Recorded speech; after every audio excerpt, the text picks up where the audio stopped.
umwami Yesu azaza atunguranye. Bibiliya ivuga ngo azaza nk'umujura. Icyo bisobanuye nuko umujura iyo agiye kwiba adasezeranya uwo ari bwibe. Haleluya.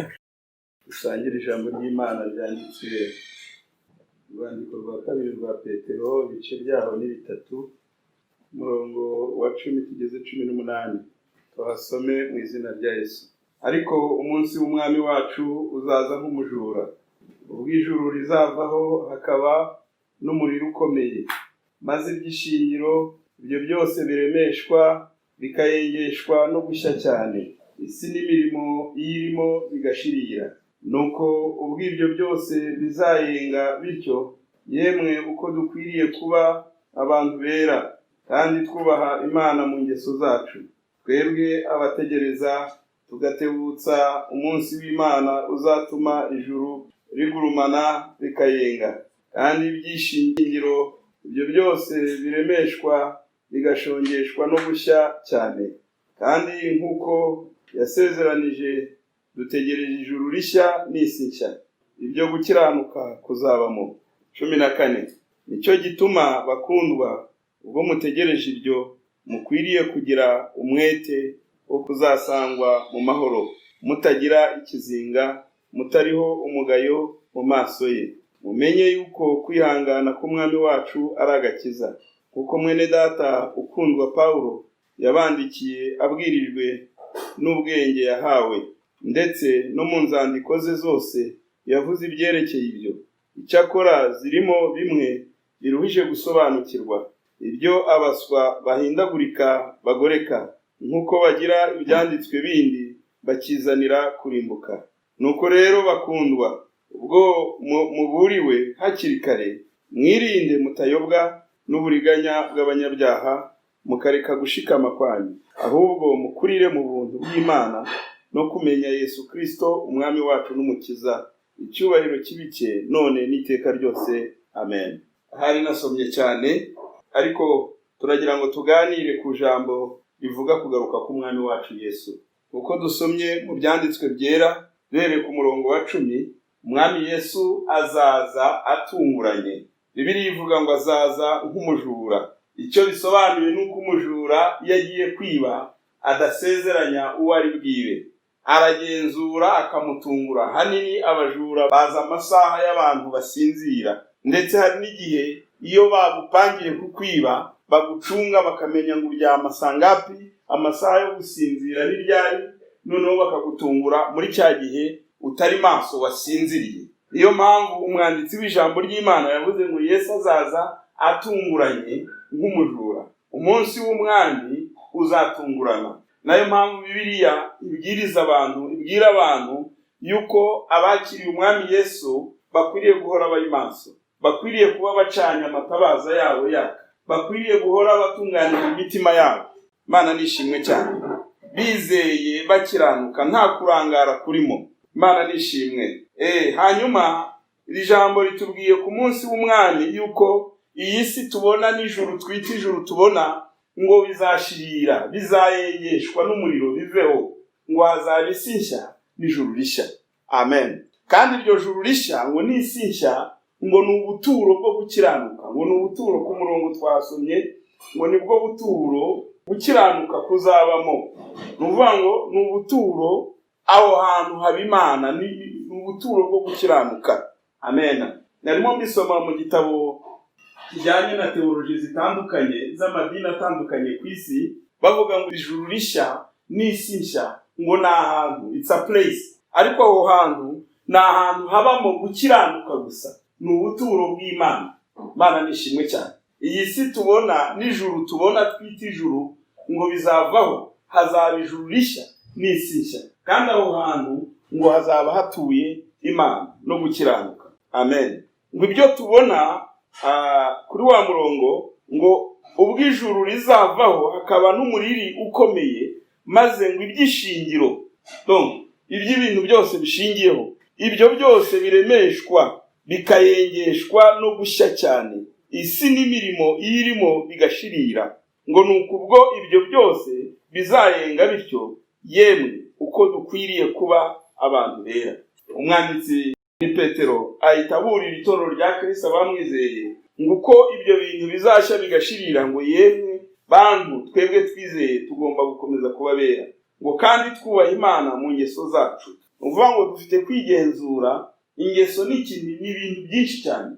Gukiranuka mu ngeso baba bavuga twatundi twose, twatundi ushobora gusuzugura, ushobora kubona umuntu umugaye ugaseka, kandi ukoze icyaha ukibwira ngo biramunejeje, ushobora kumurebesha ijisho, ushobora kwitwara uko bitari. Izo ni ingeso. Ngo ariko abera dutegereje uwo munsi, ngo dukwiriye guhora turabera, ngo kandi twubaha Imana mu ngeso zacu. Ngo twebwe abategereje tugatebutsa umunsi w'Imana uzatuma ijuru rigurumana rikayenga, kandi n'ibyishingiro ibyo byose biremeshwa bigashongeshwa no gushya cyane. Ngo kandi nk'uko yasezeranije dutegereje ijuru rishya n'isi nshya ibyo gukiranuka kuzabamo. N'uyu murongo nashakaga. Ijuru rishya n'isi nshya, ngo naho gukiranuka kuzabamo. Ni ukuvuga ngo abadakiranuka, abadatunganye, abatubaha Imana, abatiyeza, abadashaka, abadaharanira kwitunganya ntibashobora kuzinjira muri iryo juru rishya n'isi nshya, kuko ngo nta hantu hazabamo n'ubuturo bwo gukiranuka, n'ubuturo bw'Imana. Amen. Tugomba rero gushaka mu byo ducamo byose, nubwo ari ingorane, nubwo bigoye cyane, duhura n'ibitugerageza, tugomba guharanira gukiranuka. Kandi gukiranuka ni ugutungana, gukiranuka ni ukutabogama, ni uguharanira ubutabera, gukiranuka ni ukuba mu rukundo rw'Imana, gukiranuka ni ukurangwa n'ukuri, ni ukwigenzura mu biba byose. Umuntu ukiranuka arwanisha mu ntambara acamo ziriya ntwaro z'umwuka. Twize mu Efeso ibice byaho 6 umurongo wa 18 kugeza ngira ngo 19, uhereye kuri 14. Izo ntwaro z'umwuka zikoreshwa n'uyu muntu uharanira gukiranuka. Abafite rero uwo mwete wo guharanira gukiranuka, abashaka gukiranuka, baba mu mahoro, babana neza n'abandi mu mahoro, kandi bubaha Imana, kandi barangwa n'ingeso nziza. Abo nibo bari gutegurirwa ijuru rishya n'isi nshya bazabamo. Ku murongo wa 14 ngo nicyo gituma bakundwa, ubwo mutegereje ibyo mukwiriye kugira umwete wo kuzasangwa mu mahoro, mutagira ikizinga. Ikizinga ni ukuvuga ngo nta mugayo bariho, mudacirwa n'urubanza rw'icyaha na kimwe mwakoze, mutariho umugayo mu maso ye, ngo mumenye yuko kwihangana k'Umwami wacu ari agakiza, nk'uko mwene data ukundwa Pawulo yabandikiye abwirijwe n'Umwuka wera yahawe. Amen. Ndashaka kubabwira ngo kwihangana ni rwa rugendo umuntu wakiriye Yesu afite izo mbaraga muri we agenda arwana akanesha mu kwihangana, kuko ngo kwihangana ni agakiza kabonerwa muri Kristo Umwami wacu Yesu. Uvuga ngo abizeye Umwami Yesu, igihe uhuye n'ibikomeye ugatabaza Imana, ugatabaza Yesu, ukaba wizeye Yesu, Yesu arakurwanirira, agufasha kubicamo. Ntabwo ari imbaraga zacu gusa burya, ndetse no mu nzandiko ze zose yavuze byerekeye ibyo. Icyakora zirimo bimwe biruhije gusobanukirwa, iby'abaswa bahindagurika bakagoreka, nk'uko bagira ibyanditswe bindi bakizanira kurimbuka. Hari abantu benshi bandika izindi nzandiko cyangwa ibindi bitabo barimo bashaka kugoreka ijambo ry'Imana, bagamije guhindura abantu ku nyungu zabo cyangwa se ku byo bararikiye. Ngo abo bantu nabo ngo bizabazanira kurimbuka. Niba wanditse igitabo ugisanisha na Bibiliya ugamije kwigisha cyangwa gushyiraho amahame, wari ukwiriye gusesengura neza ukamenya yuko ayo mahame ajyanye na Bibiliya kandi afite ishingiro rya Bibiliya.